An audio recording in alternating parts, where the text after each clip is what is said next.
Hi, I'm Jim Setzer with Images by Design, and today let's take the mystery out of guide numbers.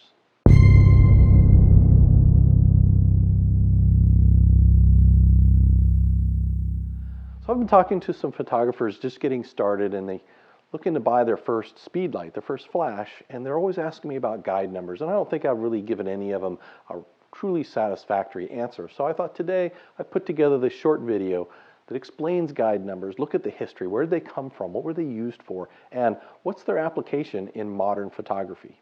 So let's start by going back several decades to the era of film photography, and starting in the 1930s, flash bulbs in these flash guns. You hook this up to your camera. When you press the shutter, the bulb would fire, adding a whole lot more light to your exposure.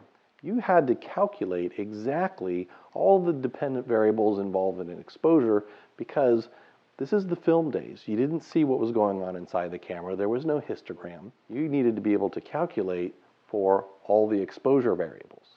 So exposure triangle, a terrible term because it's not even really a triangle, is all the variables that go into a proper exposure of your photograph. They include the speed of your sensor, or film in the film days, your shutter speed, your aperture, and the amount of light that was entering in through the front of the lens. All these things together had to be mixed and matched in such a way that your film or sensor got properly exposed. Now remember, this is the film days, so you didn't have histograms, and you couldn't chimp the back of the screen, and you didn't have a lot of the electronic aids we have today. So you had to figure all these variables out before you took your shot. So one method of solving all these variables would be to use a light meter and a test shot. You would take your light meter and you would dial in the speed of your film you were using that day and your desired shutter speed. Then with a bulb in here, you would do a test fire as you metered, and you would watch the needle go up and back down again, and wherever that needle had peaked during that test shot, that was the aperture you needed at that particular distance from your subject. Now this method had a couple of drawbacks. One was the amount of time it took to set that thing up. If you had a very patient subject, wasn't moving, you can get away with that. If you're a photojournalist or you're shooting action, that's completely unusable. The other one is you basically wasted one of these flashes, and you pop this thing out after you used it once, it's garbage. So you would have to, after you took that test shot, load a fresh bulb in there, dial in on your camera that aperture setting you wanted, and then you'd have to put out the little grass fire that started because those flash bulbs were really, really hot after they were fired as well. And then you could take your shot. So if you had a lot of money to waste on these flash bulbs and you could waste a flash bulb for every shot you took, maybe that was a good method. But a lot of us didn't have the time or the money to be able to do that. So the second method would be to use guide numbers. When you bought your case of flash bulbs, it came with a booklet full of tables just like this one. The first thing you would do is you would decide what your reflector dish was like. So this is a 4-inch reflector bowl. It's more or less polished, it's shiny. So I would go to a table that talked about that style of reflector for that bulb.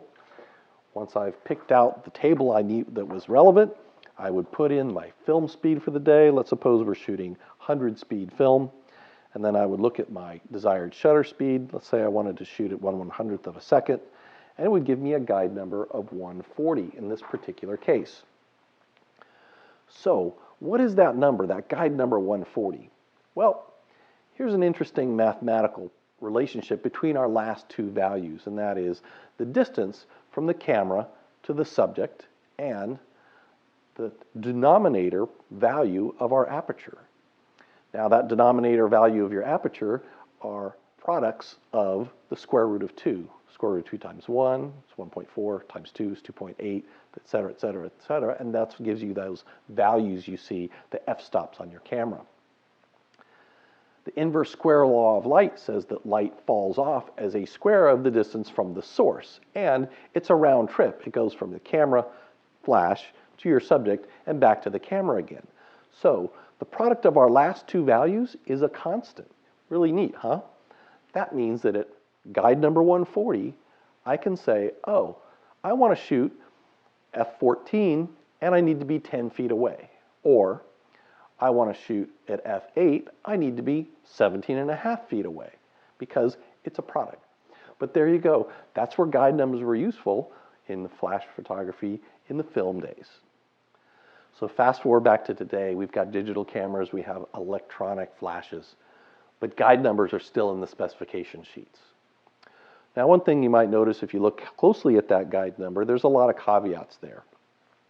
Nowhere does it show anything about a shutter speed, and that's because modern flashes used below your X6 speed, where the guide number is of any use, are so much quicker than your fastest shutter speed there that while your shutter speed's in hundredths of a second, that flash pulse is in thousandths of a second. It's a tiny little sliver of light, so it doesn't really matter what your shutter speed is, and so it's not part of the equation. It's not a caveat anymore. Second, you might notice that they mention an ISO. Well, what in the world does ISO have to do with the amount of light? Only indirectly. When they're measuring that guide number, they're telling you what the sensitivity of the sensor they used in their test rig was. And that's really important because if you test at ISO 100, you're going to get some value. If you tested at ISO 200, you're going to get a value about 40% higher. So it's not really a one-to-one comparison there. You got to watch to make sure that they're using similar ISO values when they're calculating guide numbers. The guide number in the spec is also going to talk about zoom, because most modern flashes have the ability to zoom the Xeon tube back and forth inside the flash head, basically affecting the coverage of that particular flash. If you're shooting with a 200 millimeter lens, you want all that light to be focused in on that 200 millimeter coverage area. If you're shooting at a 35 millimeter lens, you're going to want to have that light spread more open to cover your frame, keep from having some dark vignetting. So most of the time, the guide number is going to be shown at the furthest zoom because that's going to concentrate more light into a single area. It's going to give you a higher numbers. And let me give you an example. Here's two Speedlights, both made by the same company, so I'm going to assume that their ISO calculations are the same. This particular little Speedlight has a guide number of 34 meters. This one here, which outputs 3 times as much light, only has a guide number of 52. You'd think it'd be 3 times as much, but it has to do with the zoom setting.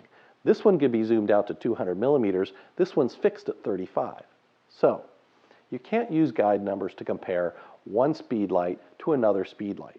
In fact, we don't use them at all. We have in modern photography all the tools to make our exposure correct. We can do TTL metering to have the camera tell the flash exactly what power it needs to make that exposure work. And even if you shoot in manual mode, you have histograms, you can chimp the back of the screen, you can make those quick corrections, you can reshoot the picture and it doesn't cost anything, and go from there. So I really do wish the industry would just abandon guide numbers. Give us something that is useful for comparing one unit to the next, like lumen seconds. And then let's go to that standard, let's get rid of these old antiquated guide numbers and have some value that it's useful for us when comparing one product to the next. If you enjoyed this video, you found it informative, please give it a like. If you have any questions or comments, do comment down below. I'll get back to those as soon as I possibly can. And if you're interested in seeing any more of my videos, including our photography workshops, product reviews, or any of these other instructional videos, please subscribe and hit that little bell so you get notified whenever I produce a new video. For Images by Design, I'm Jim Setzer. Have a great day.